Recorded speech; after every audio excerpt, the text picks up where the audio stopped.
Good morning, everybody. It is Thursday, June 27th. Welcome to the Victoria Real Estate Show. I'm Jane Johnston with the Bar Hill Group with Remax Camosun, and I'm here with...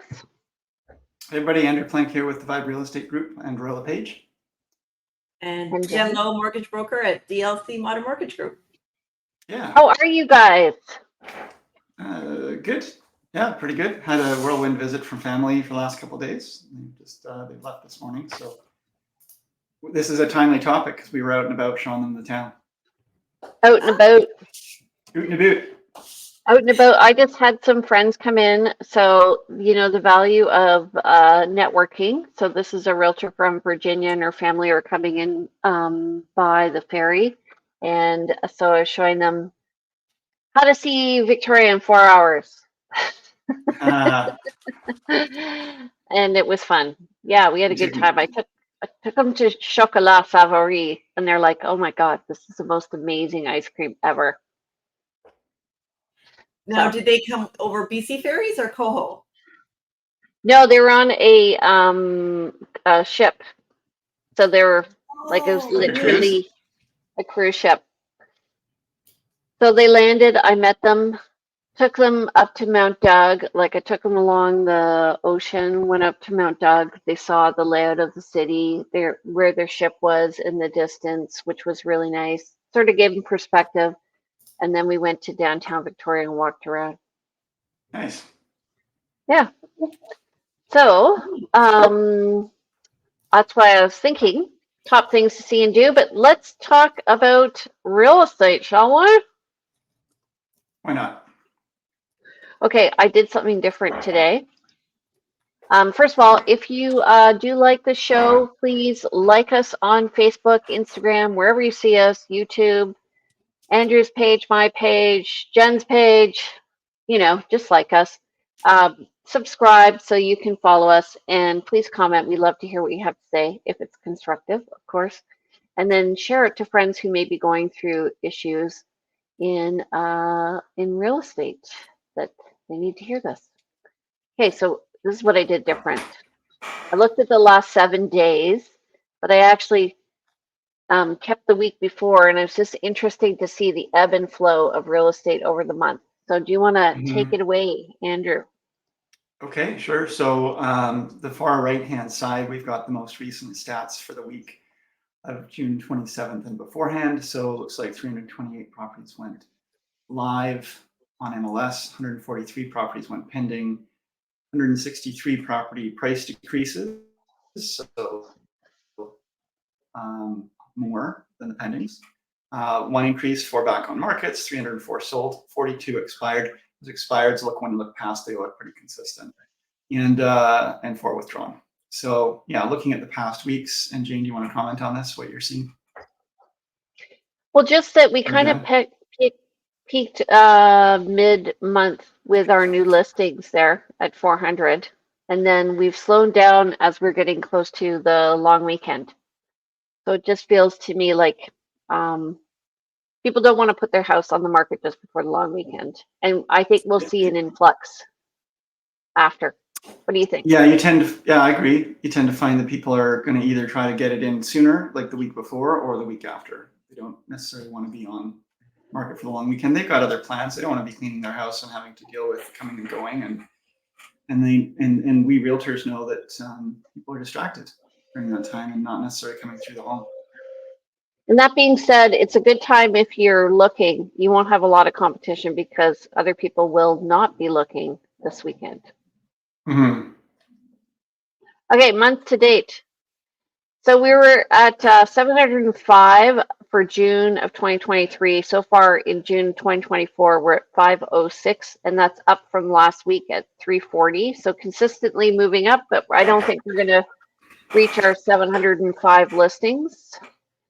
And new listings overall for the month of June 2024 was 1,211, and this is just down. We'll probably catch up to 1,297 for June of 2023. And overall listings were up year over year at 3,472, and that's been going consistently up over the month. So interesting to me. We're definitely up over last year by about 30%.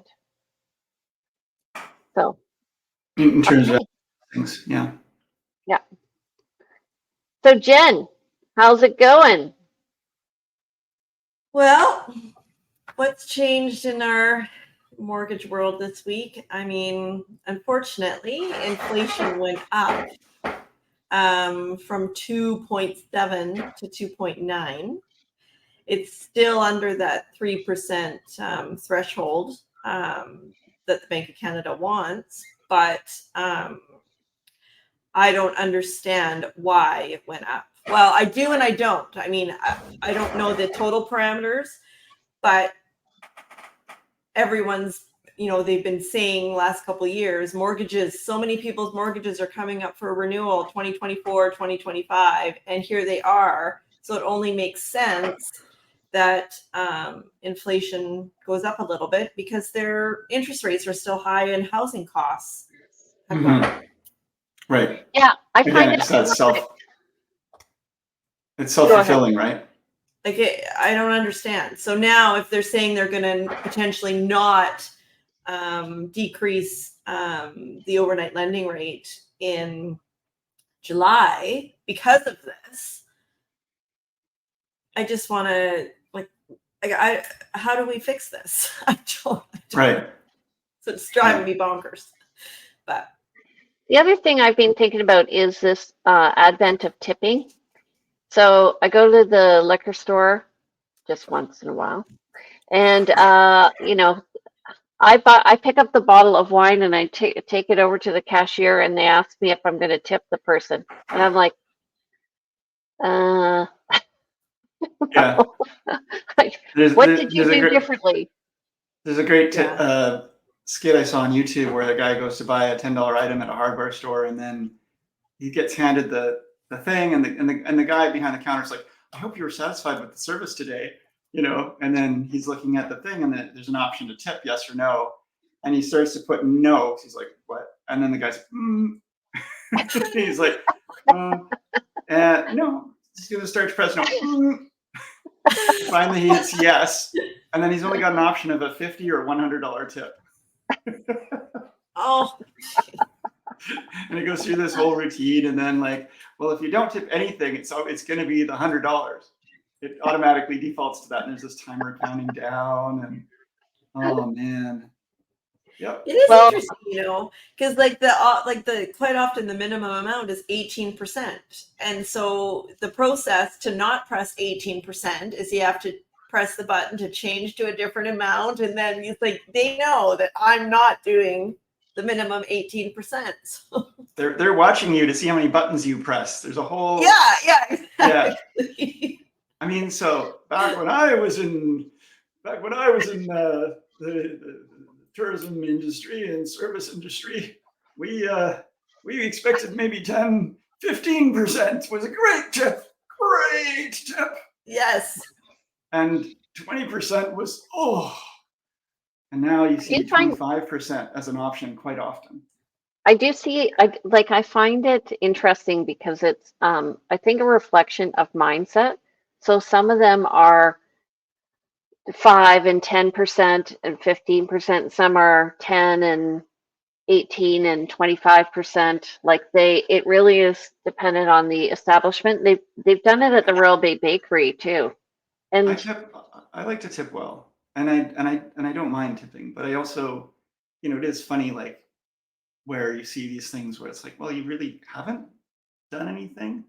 And then you start to wonder, well, what are they getting paid? And should I be tipping them just because this is not enough for them? But then, yeah, it's a funny, where's this gone in terms of how people are compensated? And how well are they getting tipped? Because when I buy something and then it's it's a $10 tip because I just did a transaction, they just handed me something. I'm like, wait a sec. How much money are they walking home with at the end of the day? And that's great. I mean, again, I'm just kind of curious, yeah, people are tipping or not tipping. So I'm just wondering if that affects, though, when people are looking at inflation, because if you think about it, if you're going to tip 20% on everything, if you're going out to, are we going to tip while we're going through the drive-through now? you tip on everything. That the whole cost of living is 20% more. Yeah. Yeah. Just thinking about it. Anyway, just a thought. That's my negative Nelly going on. Speaking of paying bills, it is tax time.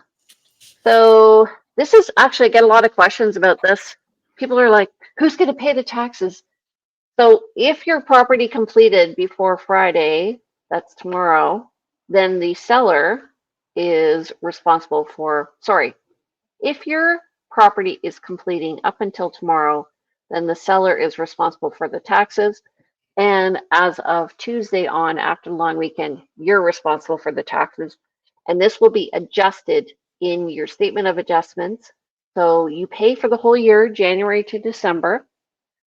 And whoever pays it, the person who's taking over pays the remainder of the year. Gets compensated for the difference. Yeah. Yeah. I like how you explained that because it's quite a complex explanation for whether they have to come up with some additional money or they're receiving money from the sellers. Yeah. So up until tomorrow, they're receiving money from the sellers to pay for the full year of taxes. Yeah. Yeah. And so how can people, Jen and I were talking just before, so this is a property tax notice. And of course I did block it out and now I see it's not blacked out. But what I want to show you is up here is at the top where it says mortgage codes. That tells you if your mortgage lender is going to be paying your taxes for you. If there's no mortgage number there, then you have to go and physically pay the tax somehow. Does everyone understand that? And it's Good also to know. important. I just know that they pay. Yeah, especially in the first year that you, like your lender might be paying your taxes with you or with your payment, but it's important, and I always recommend to just babysit it the first year to make sure that the taxes are actually paid directly to the municipality. Okay, so Yes. let's just go over what. So when we look at market value, and then we look at what your tax assessment is, they're different. So the government is determining what your tax assessment is because they apply these little mill rates. That's what they're called. So here's your assessment, and here's the rate, and then here are the current taxes and how it's split. And then here's the taxes if you're under the age of 65 and over the age of 65. So there are some reductions if you live in the property.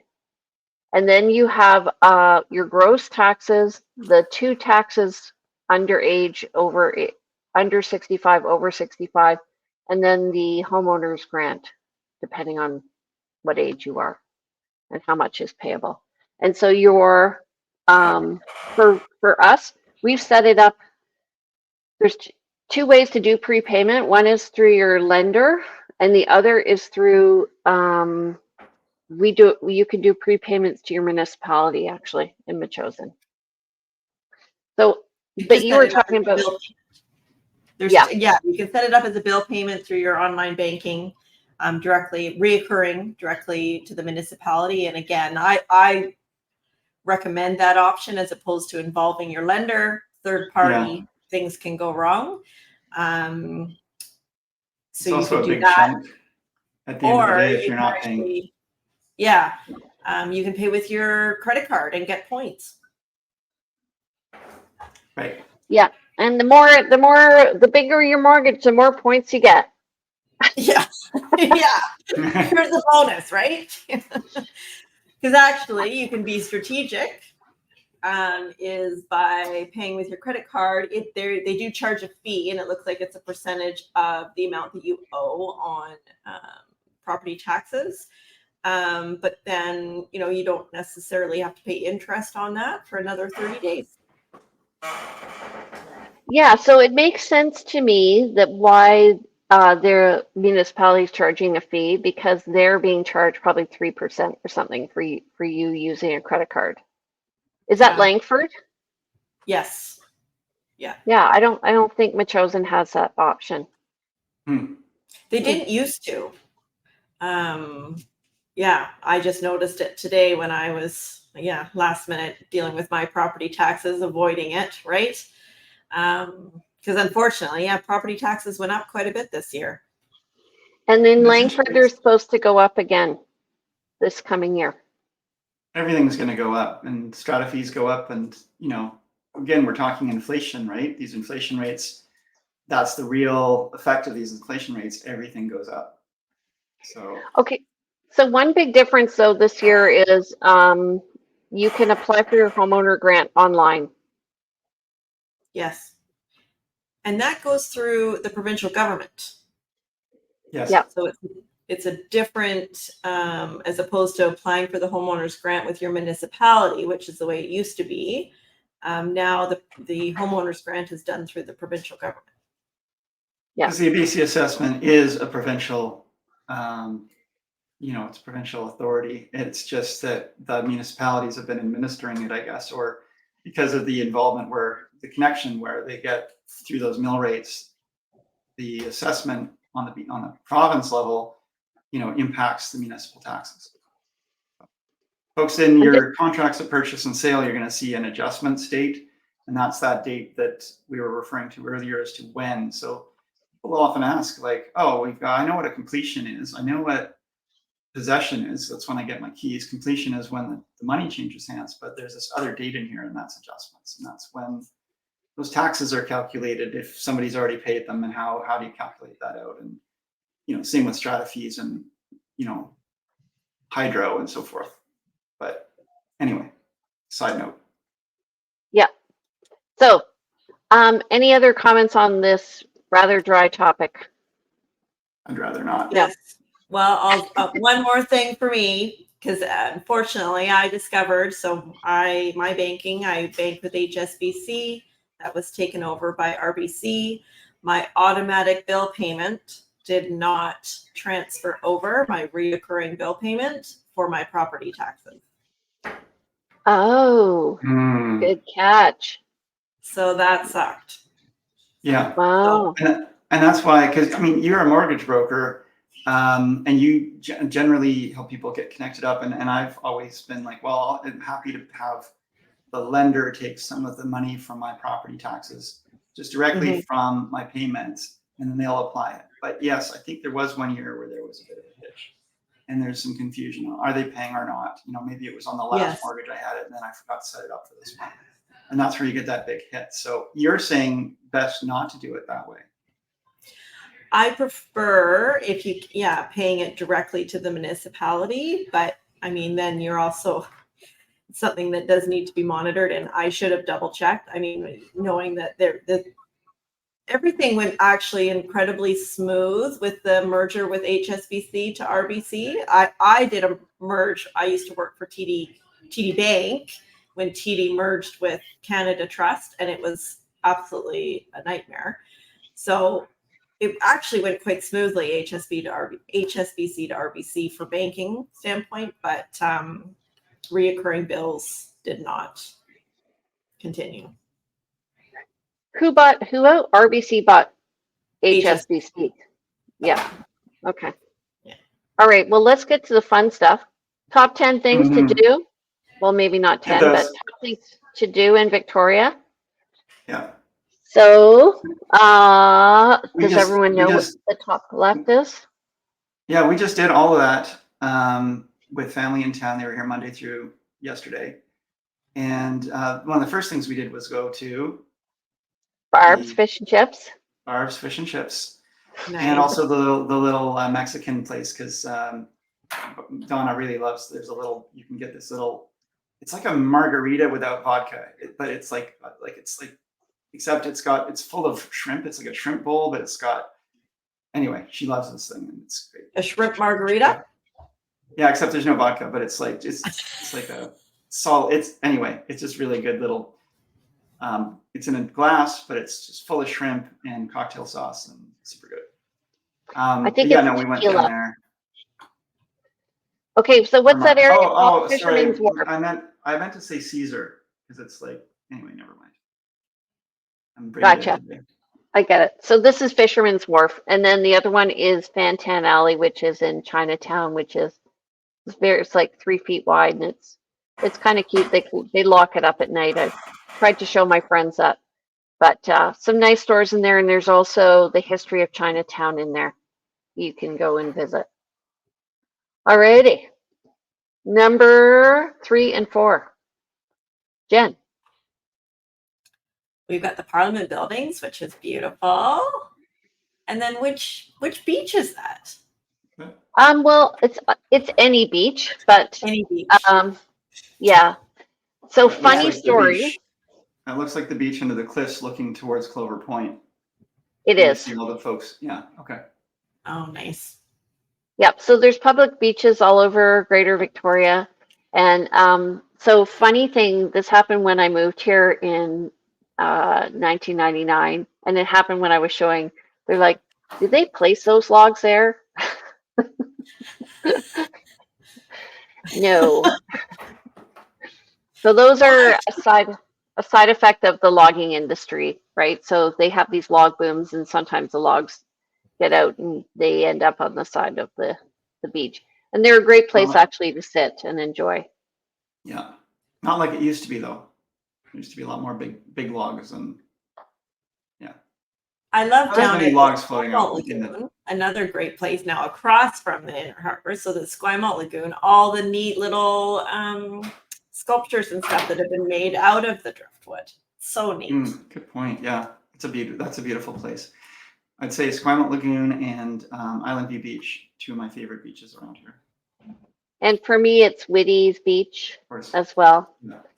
Yeah, and actually, in the Esquimalt Lagoon, I think it's Thursdays and Fridays, they have Eats and Beats or something like that, like where you can go down and there are food trucks and you can have dinner on the beach while you listen to music. It's really nice. I don't think it's called Eats and Beats anymore, but something like that. Okay, Sydney Island. Has anyone been there? Oh yeah, many times.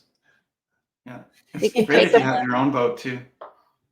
Right. So this is a ferry you can take over and you can go to Sydney Spit and enjoy the afternoon on the beach. This was volunteered by Danielle as a place to go. Oh yeah, great call, Danielle. Okay. What's the top left one? Craig Derrick It's- Castle. Yeah. Yep. So you can go, we have kind of our historic house, Craig Derrick Castle, and then there's also Government House, which is quite nearby. And you can go and have tea there. And then has Is this anyone like seen the equivalent of the running of the bulls in Spain? Yes, the running of the goats. It's the neatest thing. It's so cute. It is super cute. Just seeing the kids all playing with the goats standing on kids. The kids standing on the kids. Ah, So where is that? The running of the goats. that's the petting zoo in Beacon Hill. Yeah. So it's at 10 a.m. I think in the morning. So you I think they do it twice a day. They call the goats out and they come out and everyone stands and they run past the people who are standing there. Yeah, you've got also, if you like goats, out Jane's Way, there's the My Chosen Cafe, and behind there's a bit of a petting zoo kind of thing going on. Okay. Famous pictures. Butchart Jen. Gardens. Butchart Gardens. Yeah. Yep. One You of can the get an top- annual pass. You can get an annual pass there if you want, or if you're visiting, you can go different seasons of the year. It's always beautiful. And then bottom right. X-Men Academy. Hatley That's Castle. where they filmed the X-Men movie. And it's great. Yeah, Hatley Castle's beautiful. The grounds are amazing. Get a chance to go check out the Japanese gardens and the various grounds there. It's just, and it's free, stunning place. Yeah. You can go to Peacocks. university now there too. The peacocks down there. Yeah. And then the last two.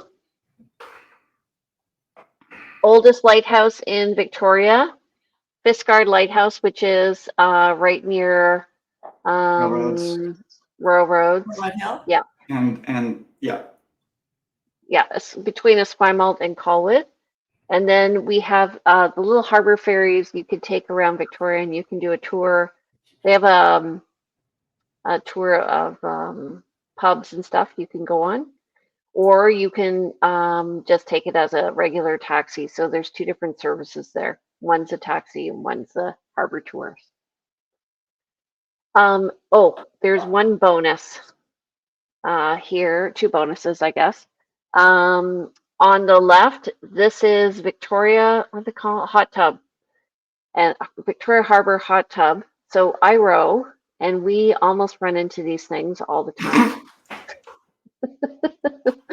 They're slow moving. They're slow moving. So you have a little heater, and it's filled. I'm not sure if it's filled. Has anyone been in them? They're filled with water. They get really hot, and so you can tell when they're getting hotter because people start emerging out the side of them. And you're not supposed to drink in them, but I'm pretty sure they do. And you just cruise around the harbor. In the harbor, yeah. I Yeah, get to go in those. It's Human from soup. it's from the Blue Bridge, Johnston Street Bridge in, like to the trestle. Right, you wouldn't want to be out in the active harbor for sure. You don't want a float plane crashing into you. No, yeah, you want to stay out of that. Yeah. And then I'm not sure where this totem is, but I think it's at right beside the That looks like BC Beacon Hill Park. Yep. Oh, no, you're Or, right. I think you're right. Museum. Royal BC Museum. Yeah, you can go and see. There's a totem park there, and there's also a carver that sometimes shows up. Mm-hmm. So Other nice things to do is, just go out to Sydney for the day, wander the city. It's a beautiful space. There's the Aviation Museum out that way if you like that kind of thing. And then you can also, go a little further afield, drive to Duncan and check out Cowichan Valley, Shawinigan Lake. But for Victoria, one thing we did, which just, we took our family to the Market Garden on Catherine Street, just because, it's a beautiful little shop and it's just surprises people, and you can spend some time in there and money looking at the chocolate and they've got like a whole section on non-alcoholic like spirits and beers and things, and it's a beautiful and place. they have a piano player there who's playing piano while you're wandering the store. It's really nice. Yeah, it's a different experience. If you've never checked out the Market Garden, it's like a must do. Okay, I need to check that out. I don't have any plans this weekend. I might have to go check that out. Yeah. So as you're coming up Tyee, you go right on Catherine, and it's on your right, on the top of the hill. Yeah. Okay. And if you like fruit, go out to Sydney and get your fruit on with the fruit ladies. Oh, and also like there's many little people have market stands and stuff in front of their homes. So if you want to drive around, Machosen's a good place if you want to see sheep. What was funny driving around with these people was they were like, "Oh my God, there's a deer!" A deer. Yeah. I mean, especially in Oak Bay, right? The deer are walking along the road. They're all tagged and yeah. So pulled into the driveway yesterday where there was a buck and a doe just right there. I had to stop and wait for them to kind of do their thing, and yeah. Also, natural things to do. There's Thetis Park, so you can hike around the park there. There's Horth Hill, which is where Meghan Markle used to hike in North Saanich. There's the park at the top of Dean Park where you can hang out, and you're likely to run into, pardon? Mount Work. Mount Work, yep. And then all the lakes around here too. Prospect Lake, Thetis Lake, Matheson Lake. Yep. Langford Matheson's a Lake. great one. Durance is a great one. Langford's a great one. Really good little lakes. Yeah. Okay, so if you are lacking something to do, there are suggestions here. Okay, so Andrew, what real estate needs and wants do you have this week? What listing do you have coming up? A I can't speak about any listings right now. Might have something coming Mill Hill area at some point soon, I think. Buyers, again, the gamut, some folks looking for starter kind of homes. Got folks looking for homes with suites in kind of the Esquimalt area under 1.2. Folks looking still in the Bay area, Fairfield area under 2 million. Looking out in the Royal Bay area, might be writing on something today for single family, maybe with a suite under 1.3. That kind of stuff. Cool. Mm-hmm. I have a new listing coming up. Let me just get it here. I have one coming up in Soup. We were just doing the filming yesterday, so that's coming up this weekend, and that's on Maple Avenue North. And that's it's 4 bedrooms on the top level, which is really nice, and 3 bathrooms, and it's on a 1/4 acre lot. Really nice property. So that'll be priced around $750. So if there's anybody interested, let me know. All right, and exciting plans for this weekend, you guys?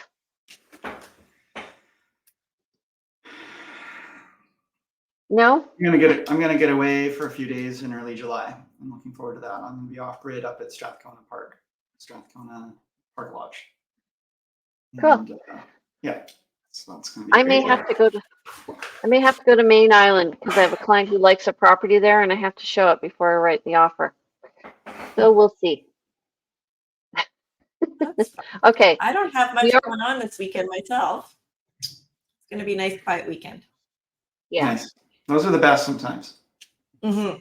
Well, if you guys want to bring your pickleball strategies, I'm going to be up at Shawnigan Lake, and I'm happy to play pickleball with you, and we can just hit a ball around. Let me know. Okay. All right. We are going to do our June wrap up next Thursday at 9:30, so feel free to join us. And that's about it. Andrew, how do people reach you? Call me. I'm at 250-360-6106. Text me as well, that number, or email info@andrewplank.com, and the website is andrewplank.com. Okay, Jen, how about you? Yeah, my number 250-217-4925. I'm at DLC Modern Mortgage Group. Email address is j.low@dominionlending.ca, and my website is jenlow.ca. Okay, and my name is Jane Johnston. You can reach me at 250-744-0775. My email is briarhillgroup@gmail.com. You can visit me and look up our listings at briarhillgroup.com, and you can watch these shows and more at victoriarealestateshow.com. All right, and don't forget to follow me on Instagram at realtyteacher_Remax_Victoria. All right, guys, have a great week. Good to see you as usual. And if you guys have any questions, give us a call. We're here for you. Take care. Bye. Thanks, everybody. Bye.